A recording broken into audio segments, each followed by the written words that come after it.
డాకు మహారాజ్ ఒక్క ముక్కలో చెప్పాలంటే పండక్కి బాలయ్య ఫ్యాన్స్ కి పండగే. ఫస్ట్ హాఫ్ కే పైసా వసూలు అయిపోతుంది. ఇదొక కమర్షియల్ తెలుగు మాస్ బొమ్మ. ఇలాంటి మూవీస్ లో లాజిక్స్ కానీ కొత్త కథ కానీ ఎక్స్పెక్ట్ చేస్తే మాత్రం అది తెలుగు తక్కువతనం అనిపించుకుంటది.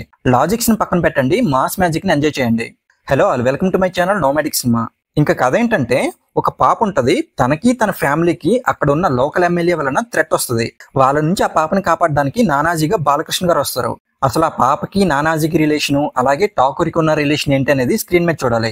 ఇలాంటి మూవీస్ మనం ఎన్నో చూసాం, కానీ కమర్షియల్ గా కొన్ని హై ఇచ్చి మూమెంట్స్ తో తీస్తే అందరికీ నచ్చుతుందని మళ్ళీ నిరూపించింది ఈ డాకు మహారాజ్ మూవీ. ఎప్పుడైనా మూవీలో ఎమోషన్స్ బాగా వర్కౌట్ అయితే సింపుల్ కథ కూడా చాలా బాగా కనెక్ట్ అవుతుంది. ఈ మూవీకి కూడా అలాగే వర్కౌట్ అయింది. ఫస్ట్ హాఫ్ బాగానే వెళ్తుంది అన్న టైంలో దబిడి సాంగ్ వస్తుంది.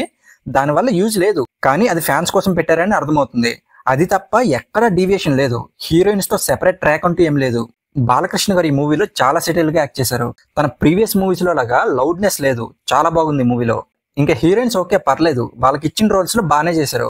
మెయిన్ గా శ్రద్ధ శ్రీనాథ్ కి కొంచెం ఎక్కువ స్కోప్ ఉంది ఈ మూవీలో. అలాగే తమన్ భయ్య ఇచ్చాడయ్య బీజిఎం అదరగొట్టేశాడు. కాకపోతే చాలా కాపీ మ్యూజిక్ ఉంటది, దానిని మర్చిపోతే మంచిది. సాంగ్స్ ఓకే పర్లేదు. ఇంకా డైరెక్టర్ బాబీ ఎప్పట్లానే తన రొటీన్ స్క్రీన్ ప్లే అండ్ స్టోరీతో వచ్చిన ఒక కమర్షియల్ మూవీకి ఏం కావాలో అన్నింటినీ బాగా బ్లెండ్ చేసి అందరికి నచ్చేలా తీశారు.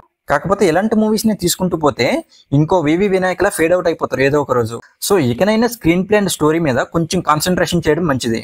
ఇంకా ఓవరాల్ గా మూవీ గురించి చెప్పాలంటే, ఈ పండక్కి perfect commercial entertainer. Balayya fans కి అయితే చాలా బాగా నచ్చుతుంది. అలాగే టికెట్ రేట్స్ కూడా చాలా తక్కువ కాబట్టి ఫ్యామిలీతో కూడా చూడొచ్చు పండక్కి. కాకపోతే వైలెన్స్ కొంచెం ఎక్కువ ఉంటుంది మూవీలో.